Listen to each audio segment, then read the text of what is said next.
Assalamualaikum warahmatullahi wabarakatuh. Alhamdulillahirrabbilalamin. Assalatu wassalamu ala asrofil anbiya wa mursalin wa ala washabihi ajmain amma ba'du. Terima kasih kawan-kawan, berjumpa lagi dengan Al-Kapasa. Puji dan syukur senantiasa kita panjatkan kehadirat Allah Subhanahu wa taala karena atas dan lantaran kelimpahan kasih anugerah kita bisa berkumpul, bisa bertemu di media sosial seperti di YouTube.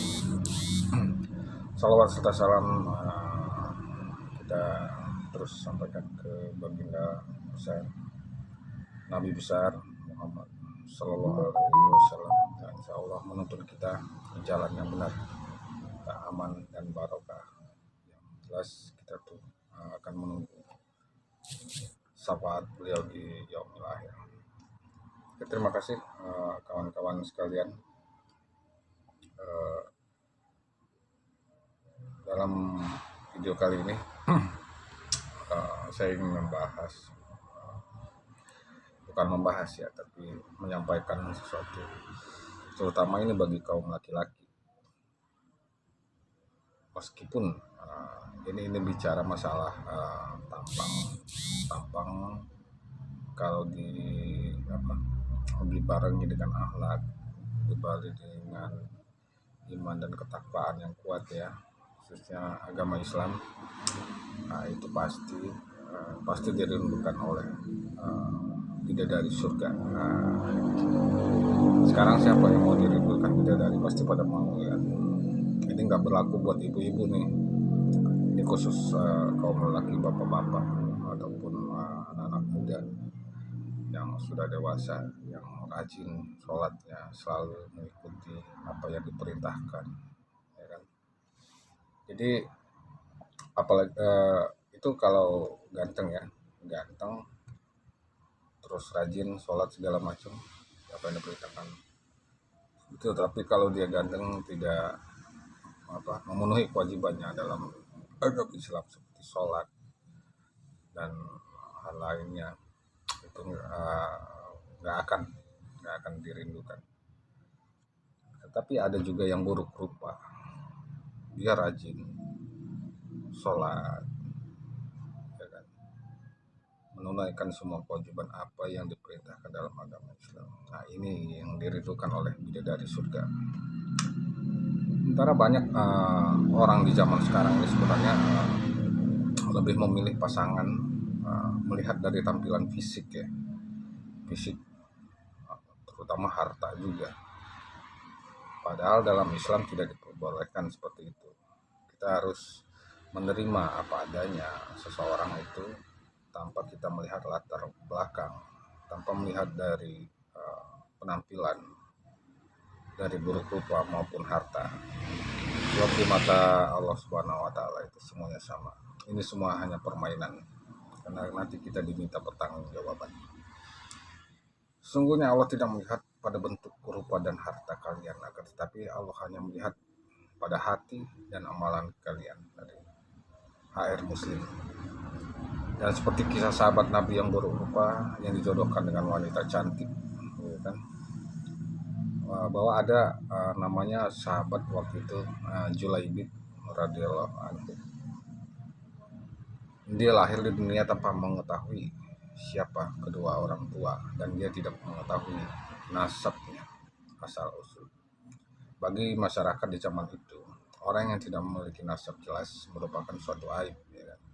Nah, Julaibib ini memiliki tampilan fisik bisa dibilang ya buruk rupa, sehingga karena buruk rupa jarang ada orang yang mau berinteraksi atau mendekati dia, mengajak dia ngobrol. Julaibib ini orang yang sangat bertakwa kepada Allah Subhanahu wa taala dan Rasulnya. Dia juga merupakan salah satu dari prajurit perangnya Nabi Muhammad SAW. Waktu itu banyak yang mengucilkan dia, tapi tidak dengan Rasulullah. Jadi suatu ketika selesai menjalankan sholat, Nah, Nabi memanggil Julaibib. Kemudian dikatakan Nabi, Julaibib, tidakkah engkau ingin menikah? Begitu tanya Rasulullah pada Julaibib, sambil Rasul melemparkan senyum gitu. Terus dijawab Julaibib, siapa orang yang mau menikahkan putrinya dengan diriku ini ya Rasulullah? Jawab Julaibib sambil tersenyum. Lalu Rasulullah menjawabnya dengan tersenyuman. Julaibib menyadari dirinya tidak mempunyai apa-apa, dan menurut dia tidak seorang pun yang mau menikahkan anaknya untuk dia. Maka besok harinya Rasulullah bertemu lagi dengan Julaibib. Lalu dia bertanya lagi, tidakkah engkau ingin menikah? Dengan jawaban yang sama Julaibib menjawab pertanyaan Rasulullah. Sampai pada akhirnya Rasulullah menarik tangan Julaibib dan mengajaknya ke suatu rumah. Ini adalah rumah pemimpin Ansar yang dikenal mempunyai anak yang sangat cantik. Saat tiba di rumah pemimpin Ansar itu, Rasulullah bertemu dengan ayah dari wanita cantik, dan Rasulullah mengatakan bahwa dirinya ingin menikahkan putri mereka. Dalam pengertian saat itu yang ditangkap oleh pemimpin Ansar itu bahwa yang ingin menikah adalah Rasulullah. Maka reaksi dan responnya sangat luar biasa melihat perkataan tersebut bahwa anaknya ingin dinikahi oleh Rasulullah. Pemimpin Ansar ini pun senang. Jadi menurut dia betapa indah dan betapa berkahnya, jawab pemimpin Ansar dengan wajah yang senang, bahwa dia mengira sang Nabi lah calon mantunya. Dan dia berkata, ya Rasulullah, ini sungguh akan menjadi cahaya yang menyingkirkan temaram di rumah kami, tetapi bukan untukku, melainkan untuk Julaibib, timpal Rasulullah. Nah, sampai di sini pemimpin Ansar itu pun kaget mengetahui bahwa anaknya akan dinikahi oleh laki-laki buruk rupa, yaitu Julaibib, yang nggak ditahui nasabnya. Jawabannya apa? Dia akan mempertimbangkan dulu. Ya Rasulullah, saya harus minta pertimbangan istri saya tentang hal ini. Kemudian sang istri menjawab, dengan Julaibib? Bagaimana bisa? Julaibib berwajah jelek, tidak bernasab, tidak berkabilah, tidak berpangkat, dan tidak berharta. Demi Allah, tidak akan pernah putri kita menikah dengan Julaibib. Nah, mendengar perkataan itu, anak perempuan dari keduanya ini keluar. Siapa yang meminta? Lalu sang ayah dan ibunya pun menjelaskan, perempuan yang cantik ini memang dikenal salehah, yang sangat mengerti dengan agama. Kemudian dia berkata, apakah kalian hendak menolak permintaan Rasulullah? Demi Allah, kirim aku padanya. Dan demi Allah, karena Rasulullah yang meminta, maka tiada akan membawa kehancuran dan kerugian bagiku. Nah, jadi si anak ini lalu membaca ayat yang artinya, dan tidaklah patut bagi lelaki beriman dan perempuan beriman apabila Allah Subhanahu wa taala dan Rasulnya telah menetapkan suatu ketetapan, akan ada bagi mereka pilihan lain tentang urusan mereka. Dan barang siapa mendurhakai Allah dan Rasulnya, maka sungguh dia telah sesat yang nyata.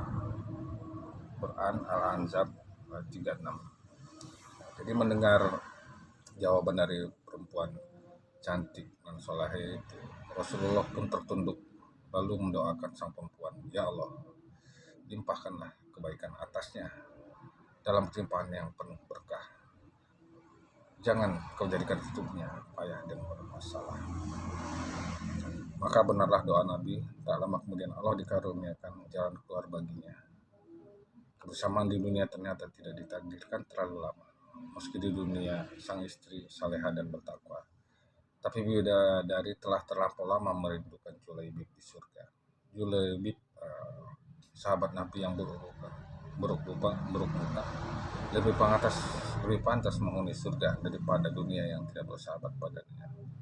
Maka setelah pernikahan dengan perempuan cantik, Julaibib ikut perang dengan Rasulullah, dan Julaibib menjadi salah satu korban yang meninggal dalam peperangan itu. Saat mati syahid di medan perang, Rasulullah begitu kehilangan sosok Julaibib. Pada akhir pertempuran beliau bertanya, apakah kalian kehilangan seseorang? Kata Rasul bertanya kepada para sahabat. Tidak ya Rasulullah. Serempak sahabat menjawab, sepertinya Julaibib memang tidak di kalangan mereka. Apakah kalian kehilangan seorang? Tanya Rasul lagi.